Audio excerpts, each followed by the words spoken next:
Dankie Simon, goeiemôre almal. So toe Simon my vra om die boodskap hier oor die nagmaal te bring, het ek gewonder, die eerste vraag wat my opgekom het was, nou hoekom gebruik ons nagmaal? En aan die hand van 3 skrifgedeeltes hoop ek om ietsie van daai vraag te antwoord. Ongelukkig het hy my net 5 minute gegee, so is onmoontlik om die vraag ten volle te beantwoord in net 5 minute, maar kom ons kyk. So ek lees eers vir ons uit Lukas 22 vers 19 tot 20. En ek lees uit die boodskap uit. Toe vat Jesus die brood, sê vir God daarvoor dankie, breek dit in stukke en gee dit vir sy disippels. Vat dit en eet, sê hy. Dit is my liggaam. Dink elke keer aan my, as julle saam met die brood breek en eet. Onthou dan, dat ek my lewe vir julle opgeoffer het. Toe almal klaar geëet het, vat Jesus weer die beker wyn en sê, hierdie beker is die teken en die bewys, dat God 'n splinternuwe ooreenkoms met julle maak. My bloed wat binnekort gaan vloei, sal al julle sondes wegwas. Dit sal maak dat julle in 'n nuwe verhouding met God staan. So volgens hierdie gedeelte gebruik ons dan nagmaal vir 'n paar redes. Eerstens as herinnering aan Jesus se opoffering vir elkeen van ons. Dis ook 'n daad van lofprysing. En om ons dankbaarheid aan God te betoon en hom te eer vir sy groot liefde vir ons. En ons bedank dan ook Jesus vir vergifnis en die ewige lewe wat hy vir ons gee. En dan wil ek voortgaan in 'n tweede gedeelte met julle deel in Hebreërs 12 van vers 1 tot 3 in die Afrikaans. Daar lees ek uit die Afrikaans 83 vertaling. Terwyl ons dan so 'n groot skare geloofsgetuienis rondom ons het, laat ons elke las van ons afgooi, ook die sonde wat ons so maklik verstrik. En laat ons die wedloop wat vir ons voorlê, met volharding hardloop. Die oog gefestig op Jesus, die begin en die volëinder van die geloof. Terwille van die vreugde wat vir hom in die vooruitsig was, het hy die kruis verduur, sonder om vir die skande daarvan terug te deins. En hy sit nou aan die regterhand van die troon van God. Hou hom voor oë wat so 'n vyhandige optrede van die sondaars teen hom verdra het. Dan sal julle nie geestelik moeg word en uitsak nie. So volgens hierdie stuk in Hebreërs moet ons dus hierdie lewenswedloop waarin ons almal deel van is elke dag, moet ons met volharding hardloop. En hoe doen ons dit? Deur ons oë op Jesus gefestig te hou. Want hy het die kruis verduur terwille van die vreugde wat vir hom in die vooruitsig was. En gevolglik, omdat hy dit gedoen het, sit hy nou aan die regterhand van die troon van God. So as ons hom volg en die vyhandige optrede van hierdie sondige wêreld teen ons verduur en verdra, sal ons ook gevolglik nie geestelik moeg word en uitsak nie. En dan wil ek laastens afsluit met 'n gedeelte in Openbaring 7 vers 17. En ek lees weer uit die boodskap uit. Ja, die lam wat oor almal heers, sal persoonlik vir hulle sorg. Hy sal vir hulle alles gee wat nodig is om vir ewig te leef. En God sal sorg dat hulle nie meer hartseer sal wees of pyn sal ken nie. So die lam sal persoonlik vir ons sorg en vir ons alles gee wat nodig is om die ewige lewe te hê. God sal sorg dat ons nie meer hartseer sal wees of pyn sal ken nie. Wow, wat 'n vooruitsig. In Engels, what a reason to celebrate. So vir my, om die vraag te antwoord, die nagmaal herinner ons dus nie net om terug te kyk in die verlede nie, maar dit herinner ons om aan die vooruitsig en die hoop wat ons in Jesus het. Kom ons sluit die oë. Aba Vader, wat 'n wonderlike voorreg om net vir 'n oomblik stil te staan en terug te kyk na dit wat Jesus vir ons gedoen het, maar ook in dieselfde asem die hoop en die vooruitsig te hê oor wat vir ons voorlê. Dankie dat ons hierdie fees saam kan geniet, dat dit 'n celebration kan wees van u grootheid en u liefde vir ons. Ons loof u daarvoor in Jesus se kosbare naam. Amen. As jy wil, kan jy jou Bybel uithaal vanoggend en is welkom om saam te lees in jou eie Bybel as jy wil in Matteus hoofstuk 25. En vanoggend wat ek gebid het oor net mense wat vasgevang voel, ons het regtig gevoel vir volgende jaar wil die Here 'n tema op ons harte gedruk vir vryheid, freedom. En ek dink dit is so nodig vandag, nie net in ons wêreld nie, maar selfs in die kerk, is dat ons vrygemaak word van alles wat ons weghou van Jesus af, alles wat ons oë weghou van hom af, nê? Vrygemaak word van ons ou sondige lewe. En so, dis ons gebed vir jou vanoggend en vir die hele kerk is dat daar vrymaking sal plaasvind. Okay, so vanoggend wil ek 'n bietjie ingaan oor wat dit is om 'n getroue rentmeester te wees. What it means to be a faithful steward. Ons het so oor die laaste paar weke gekyk na die kernwaardes van Leef Gemeente. En waardes is regtig belangrik want dit is waarvoor ons bekend wil staan. Waardes bepaal jou gedrag, dit bepaal hoe jy leef, dit bepaal jou kultuur en dit is wat ons wil uitstraal, dit is die beeld wat ons wil uitstraal na die wêreld toe, is die waardes van die kerk. En so ek gaan vanoggend ook uitbou op die laaste waarde. Dus ons het gekyk na eenheid as 'n gemeente, eensgesindheid om as 'n kerkfamilie die missie van God uit te dra. Ons het gekyk na liefde, om mekaar lief te hê soos wat Jesus ons lief gehad het. En dan het ons gekyk na vrygewigheid en dat dit meer geseënd is om te gee as om te ontvang. En toe het ons gekyk na diensbaarheid laasweek en wat se seën daarin lê om ander te dien soos wat Jesus ons gedien het. En dan die laaste een, die 5de een is getrouheid. Getrouheid is so mooi en so belangrike waarde wat sigbaar moet wees in die kerk vandag. Al 5 van hierdie waardes is sigbaar in die karakter van God. As jy deur die Bybel gaan lees, dan sal jy sien, jy sal dit in God se karakter vind. En dis daarom dat ons hulle gekies het, want dit moet 'n deel wees van ons karakter, en moet deel wees van ons lewens, nê? As ons Jesus verteenwoordig op hierdie wêreld, dan moet daar eenheid wees in die kerk. Dan moet liefde uit ons uitstraal en dan moet liefde wees onder mekaar. Dan moet daar vrygewigheid wees. Want Jesus was vrygewig. Dan moet ons diensbaar wees soos Jesus en daar moet getrouheid wees in elke area van ons lewens. En ons wil regtig waar hê dat hierdie waardes deel word van Leef Gemeente se kultuur. So vanoggend fokus ek op getrouheid, faithfulness, and one English definition in a dictionary says that faithfulness is adhering firmly and devotedly as to a person, a cause or idea. It means to be loyal, consistent with truth, responsible, dependable or reliable. And when I think of faithfulness, I think of that lighthouse in the picture there at the bottom. A lighthouse needs to be incredibly dependable and faithful. And even though it's just stationary in one place for its entire existence, it has a crucial role in shining a light into darkness to keep ships from going, straying into the shallow waters and wrecking on the rocks, on the shore. A lighthouse needs to be faithful at what it does because it essentially saves lives. It essentially keeps people from shipwreck. Getrouheid is vir my in dieselfde manier so belangrik vir ons as gelowiges. Ons standvastigheid en ons betroubaarheid en ons getrouheid is absolute toonbeeld aan hierdie wêreld van die karakter van God. En ons leef in 'n wêreld waar getrouheid is amper iets wat skaars en raak het, nê? Jy kan amper nie meer net gaan op iemand se woord nie. Het jy al agtergekom? Dit alles het 'n kontrak nodig. Alles het 'n brief en 'n handtekening en dis alles kontraktueel want mense vertrou nie meer mekaar se woord nie, nê? Selfs in huwelike, in die 16 of wat huwelike wat in my boek staan, het 4 van hulle het al skipbreuk gelei.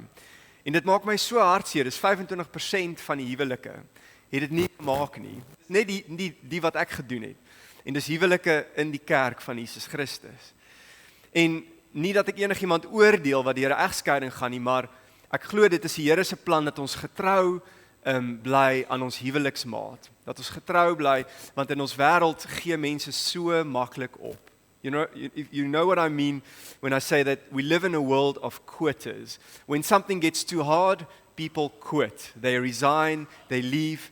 When their marriage doesn't work out for them, when things aren't going their way, they quit.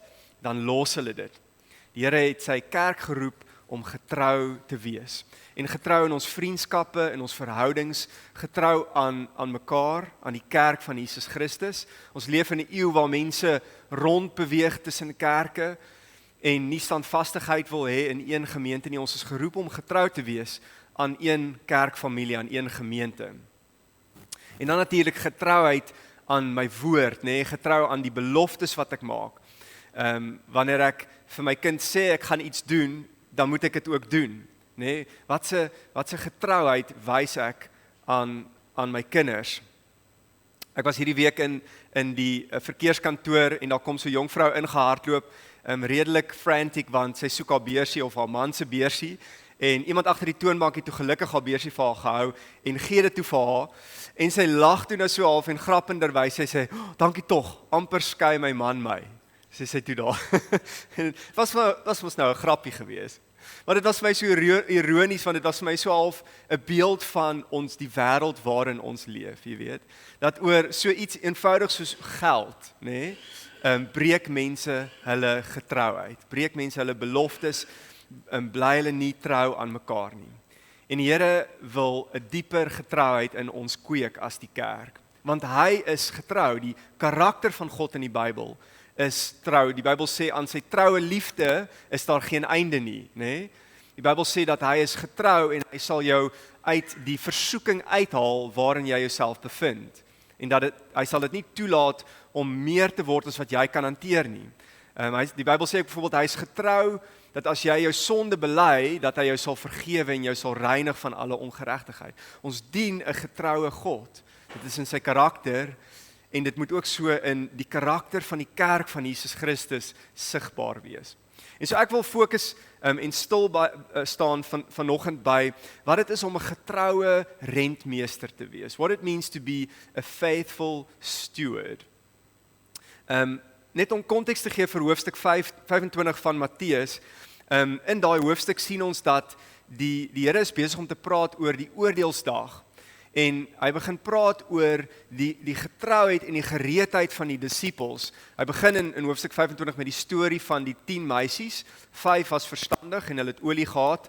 Die ander 5 was nie so slim en verstandig nie en hulle moes olie gaan koop en hulle maak dit dan nie in die bruilofsmaal nie. En die bruidegom kom terug en die hele uitkoms van daai verhaal is dat, of daai gelykenis is dat ons gereed moet wees. Dat ons getrou moet wag vir die terugkoms van Jesus. En dan beweeg Jesus aan en dan praat hy oor getrouheid met dit wat ons ontvang het.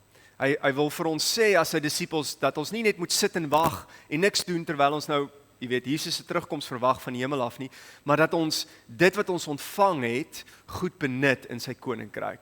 En dit hou sterk verband met die diensbaarheid en die vrygewigheid waaroor ons gepraat het. So kom ons lees, dis 'n lang stuk, Matteus 25 vers 14 tot 30, maar dit is 'n eenvoudige gelykenis.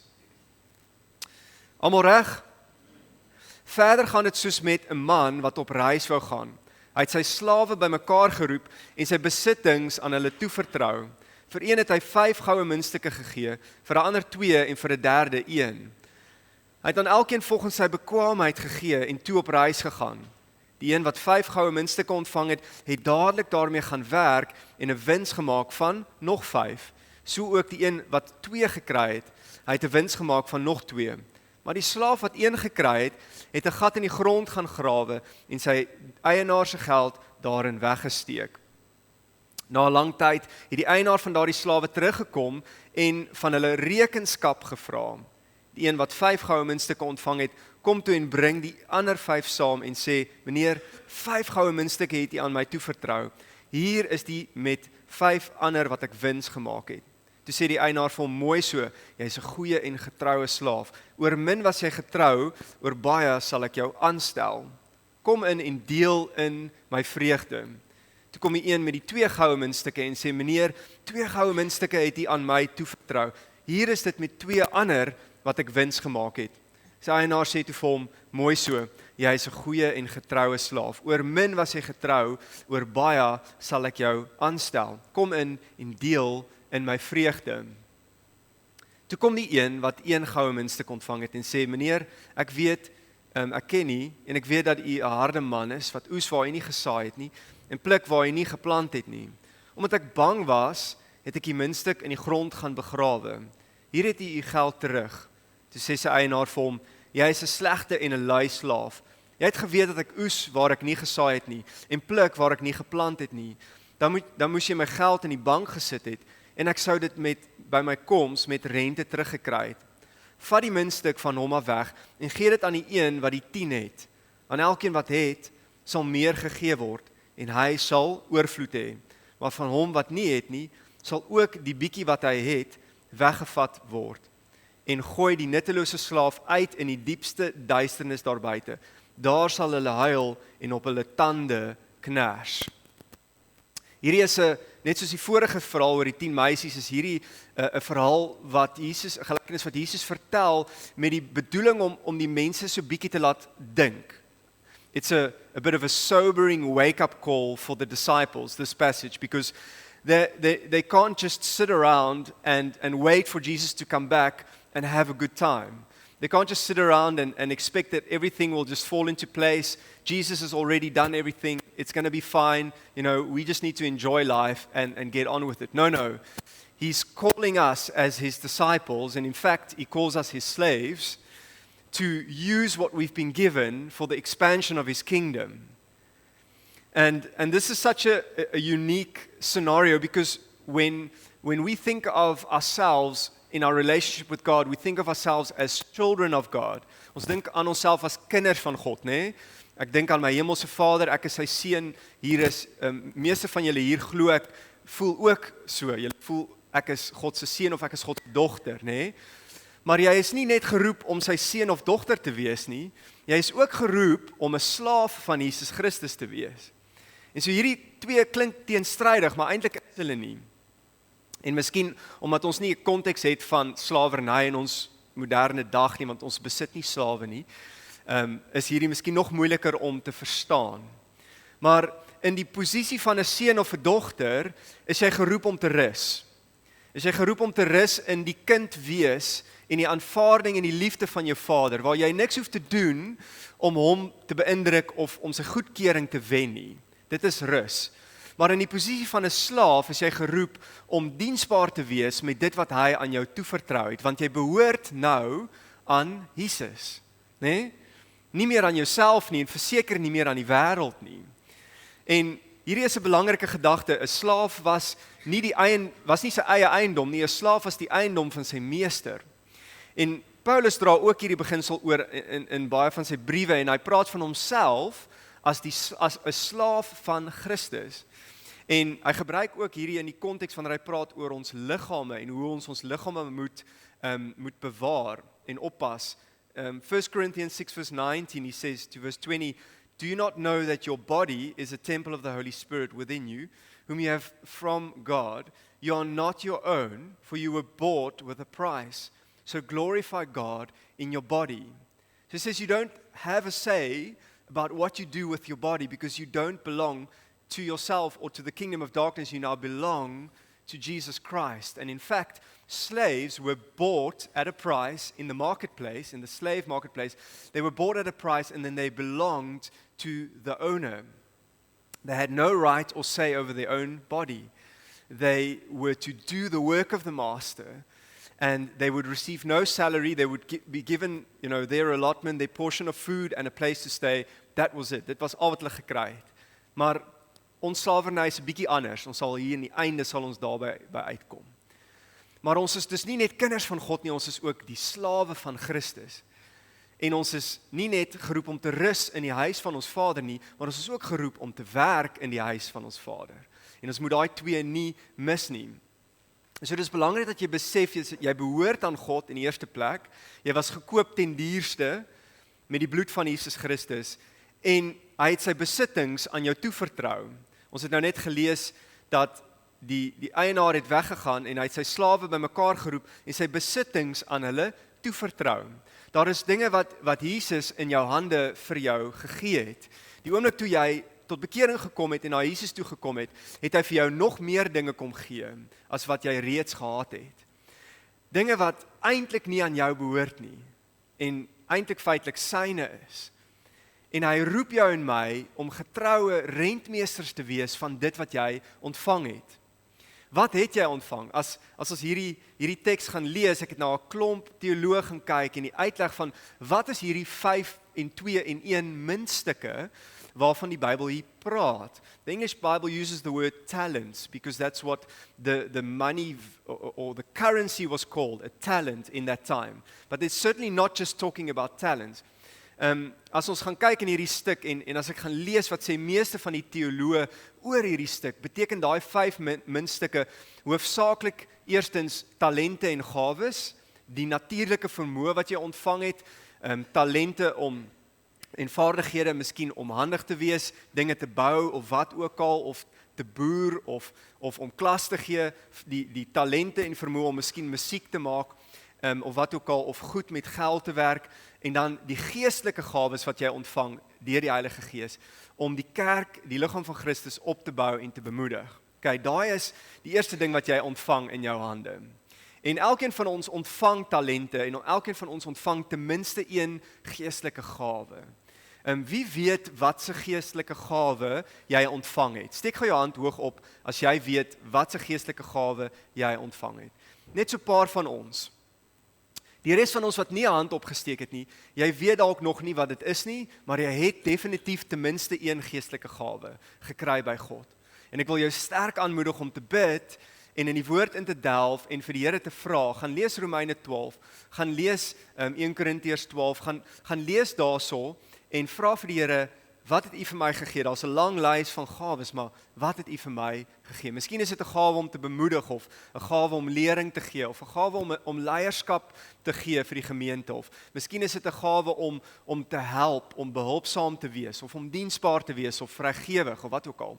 Die Here het hierdie gawes vir ons gegee om die liggaam van Christus op te bou. En die ander ding wat jy ontvang het in jou hande is geleenthede en invloed. Geleenthede in jou leefwêreld om goed te doen vir ander mense. The opportunity to do good to people. And then the influence that you have in your workplace, the influence that you have in society, the influence that you have among your friends and your peers. We've been given various platforms and levels of influence to proclaim Christ to people. Dit kan miskien 'n posisie wees wat jy beklee in die skool om klas te gee vir 'n klas vol kinders. Dit is die invloed wat God in jou hande geplaas het. Of jy is miskien 'n boer wat geweldige invloed het soos Kobus en hy beweeg rond tussen al die boere in die land, is 'n platform wat die Here hom gegee het in sy hande wat hy goed benut.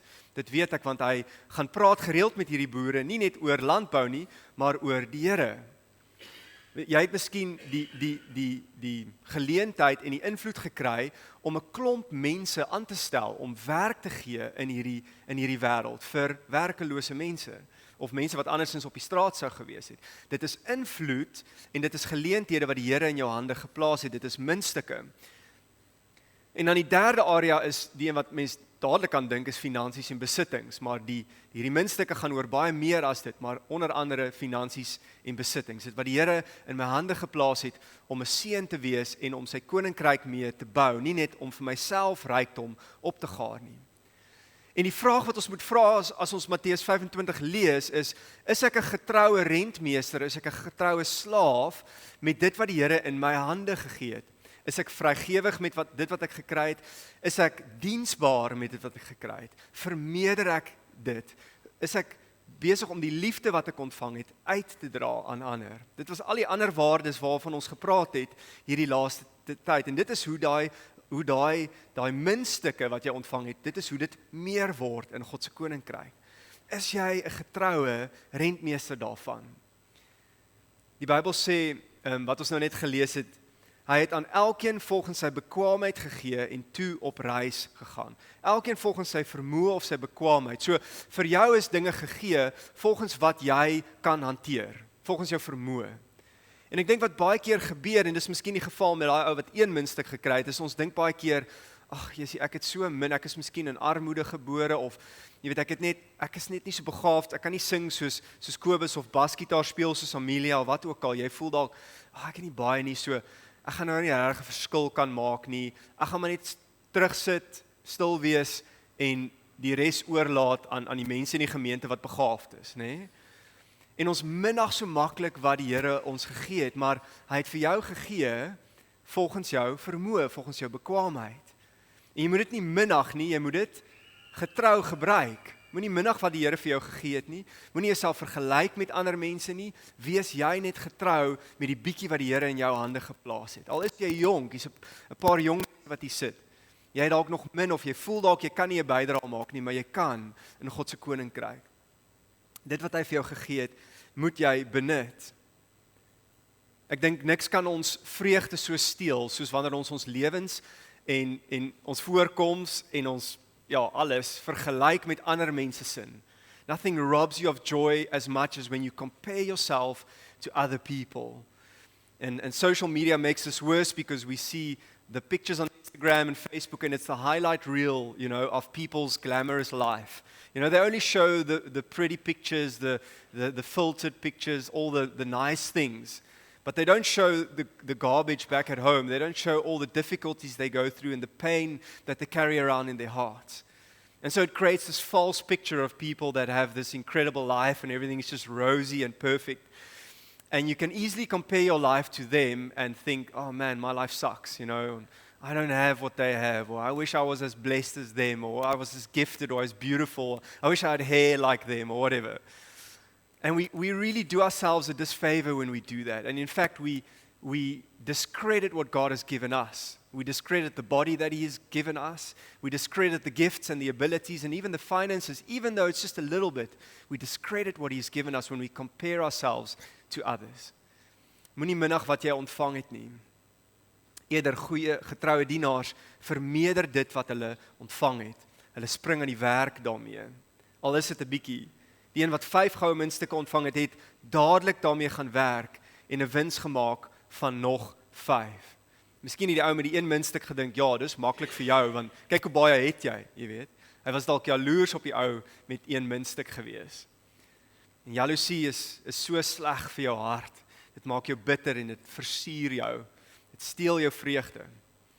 Getroue dienaars kyk na die bietjie wat hulle het en hulle begin daarmee te werk. Hulle begin daarmee te woeker, hulle raak besig daarmee. En dis so belangrik dat ek dit raak sien, want as 'n sondaar, voor ek by Jesus gekom het, het ek net geleef vir myself. Alles wat ek gedoen het, die welvaart, my geld, my welstand, my gemak, alles gaan oor my, nê? En oor wat ek nodig het en oor wat ek wil hê en oor my drome en my planne. Maar wanneer ek tot bekering gekom het en my lewe vir Jesus gegee het, het ek myself in sy hande geplaas, sy eiendom geword en het ek begin leef in sy koninkryk. En moet die fokus van my lewe nou begin skuif na ander mense, nie meer myself nie. En as jy wonder of jy dit wat jy ontvang het vermeerder, kyk maar net na wat jy doen vir die voordeel van ander. Kyk maar net na wat jy doen met jou talente, jou gawes, jou geleenthede, jou invloed, die finansies en besittings wat die Here in jou hande gebruik het. Kyk maar net hoeveel van dit word gebruik vir ander mense. Dit is die toonbeeld, dit is hoe jy gaan weet of jy besig is om te wandel in die koninkryk van lig en nie meer in die koninkryk van duisternis nie. Dit is 'n fokus van al hoe minder waar ek net oor myself en my eie gemak en my eie gerief, waar ek begin leef vir ander mense. Is jy 'n getroue dienaar vanoggend? Is jy 'n getroue rentmeester van dit wat die Here in jou hande geplaas het, want dit is uiteindelik sy besittings, sy goeders, sy gawes, sy invloed, sy geleentheid, sy geld, alles het jy wat jy het van hom af ontvang. Dan sê dit verder, die slaaf wat 1 gekry het, het 'n gat in die grond gaan grawe en sy eienaar se geld daarin weggesteek. Ek dink baie van ons het miskien dit wat ons het dalk nie heeltemal waardeer nie, dit dalk weggesteek. Miskien Bære jy jou gawes, want dit is nie vir jou gerieflik nie, of miskien het jy jou finansies alles vir jouself gebruik die laaste tyd, en jy maak eintlik 'n gat in die grond, as jy dit doen. Jy steek dit weg. Miskien het jy die invloed en die geleenthede wat die Here oor jou pad gestuur het, geminag. En die Here wil jou weer terugbring na daai muntstuk wat jy in die gat in die grond weggesteek het, en die groen gras groei daarom, en jy bring om dit uit te haal, en dit te begin benut vir sy koninkryk, vir die voordeel van ander. Paul writes to Timothy and he says this, do not neglect the spiritual gift you received. Do not neglect the spiritual gift you've received. He says this is a gift from God. It's precious. Don't hide it in the ground. Don't neglect the finances that you've received. Don't waste it. The material possessions that you have, the influence that you have, don't waste it, because you only have one life to spend it. You only have one opportunity. En jy sal eendag rekenskap gee voor God. En hierdie is die deel wat ek dink die disippels 'n bietjie laat skrik het dalk, of bietjie laat dink het oor hulle lewens. Want ek en jy sal voor Jesus Christus staan, en ek sal rekenskap gee van my lewe. Die Bybel sê dit op verskeie plekke. Ek sal rekenskap gee van my woorde, ek sal rekenskap gee van wat ek met my werk gedoen het, ek sal rekenskap gee van wat ek met my finansies gedoen het. En dis nie om jou bang te praat nie, maar dis om jou te laat dink oor jou lewe op aarde, en dit miskien anders te begin benut, en dit anders te begin uitleef. Nie meer net vir myself nie, maar vir ander mense. Het sê dan na 'n lang tyd het die eienaar van daardie slawe teruggekom en van hulle rekenskap gevra. En die Here gaan nie van my rekenskap vra vir wat hy in Benny se hand gesit het byvoorbeeld nie. Nee, hy gaan nie van Michael rekenskap vra vir wat hy in Kobus se hand gesit het nie. Hy gaan rekenskap van jou vra vir wat hy in jou hande gesit het. Of dit 1 muntstuk of 2 of 5 of 10 is. Hy gaan rekenskap van jou vra. Sê, wat het jy gedoen met my besittings? Wat het jy gedoen? Hoe het jy daarmee te werk gegaan in my koninkryk? En jy sal beloon word vir jou getrouheid. Dis die mooi ding van getrouheid, is dit lok die beloning van God. Is dit nie wonderlik nie? Sien jy nie uit na daai beloning nie? Motiveer dit jou nie meer en meer nou in hierdie tyd op aarde om te begin woeker en te begin werk met wat die Here jou gegee het nie? Dis dat jy 'n beloning gaan ontvang. Mooi so sê die Here, jy is 'n goeie en getroue slaaf. Oor min was jy getrou. Oor baie sal ek jou aanstel. Kom in en deel in my vreugde. Hy sê nie net sal jy my teenwoordigheid en my vreugde kom geniet nie, want dit is die uiteindelike hoogste prys, nê? Dit is die mooiste beloning, is sy teenwoordigheid. Maar nie net dit nie, hy sê ek sal jou oor baie aanstel. In die nuwe hemel en op die nuwe aarde sal jy regeer saam met my.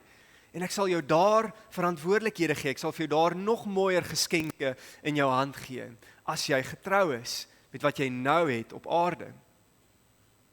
Die Bybel echo hierdie gedagte op verskeie plekke, en op 'n stadium praat Jesus oor finansies en oor geld byvoorbeeld.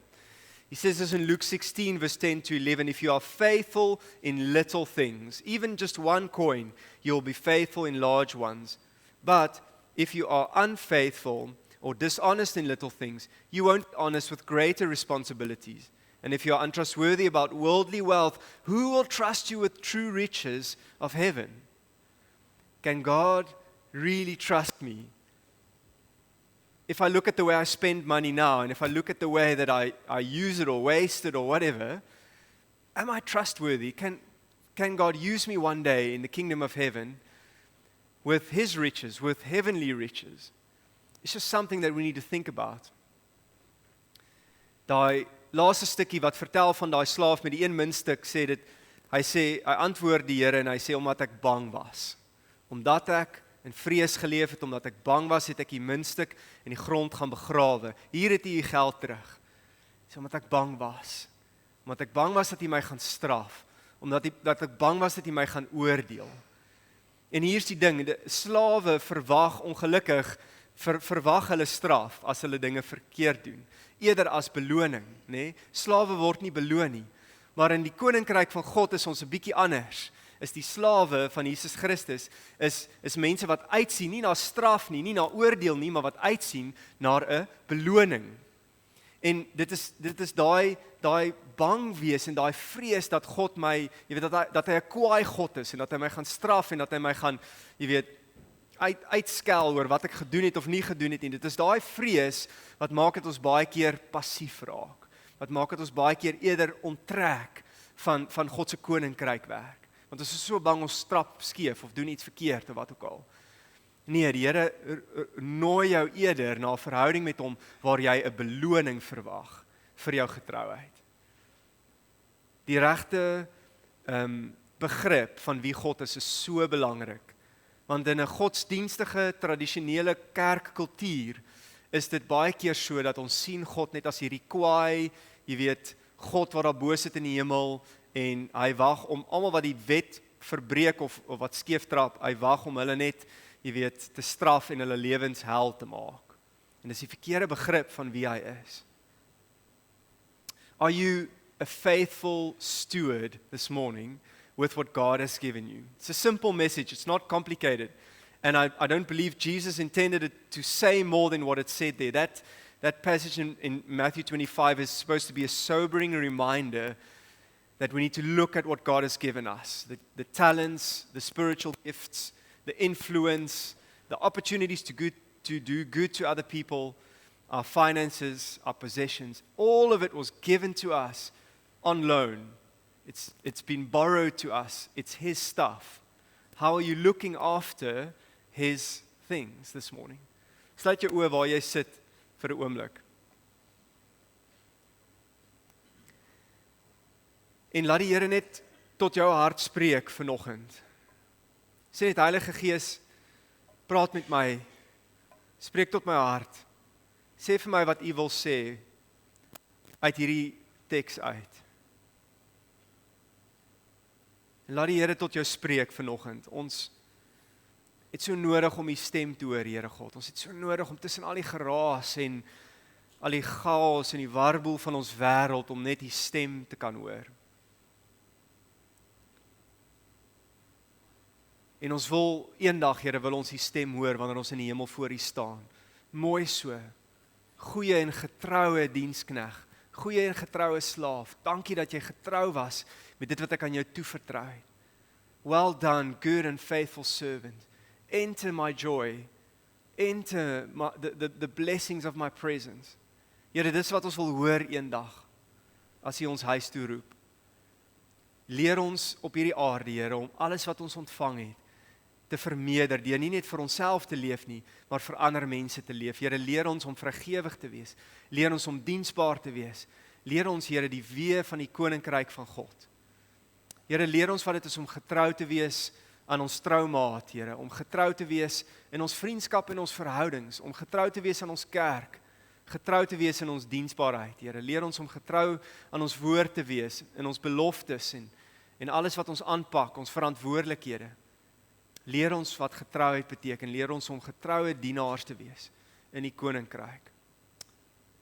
En elkeen wat hier sit vanoggend wat miskien ver van Jesus af voel en weet, jy loop jou eie pad, maar dit is 'n pad wat loop na die verderf toe en jy weet daar is sonde in jou hart waarvan jy bevryding nodig het. Wil ek jou vra vanoggend om net met jou oë gesluit die Here Jesus aan te roep en te vra dat hy jou sal red. Bring jou sonde en vra vir vergifnis. Bring jou swakhede, vra vir hom jou te bevry en jou heeltemal skoon te was. Kom en vertrou, plaas jou geloof in die kruisdood en die opstanding van Jesus Christus vanoggend om jou te red en jou die ewige lewe te gee. Die Bybel sê elkeen wat hom aanroep sal gered word. Draai weg van jou ou lewe af en kies die lewe in oorvloed vanoggend.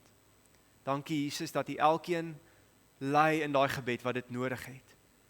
Dat U elkeen bring na 'n dieper verhouding met U. Ons eer U daarvoor. Amen.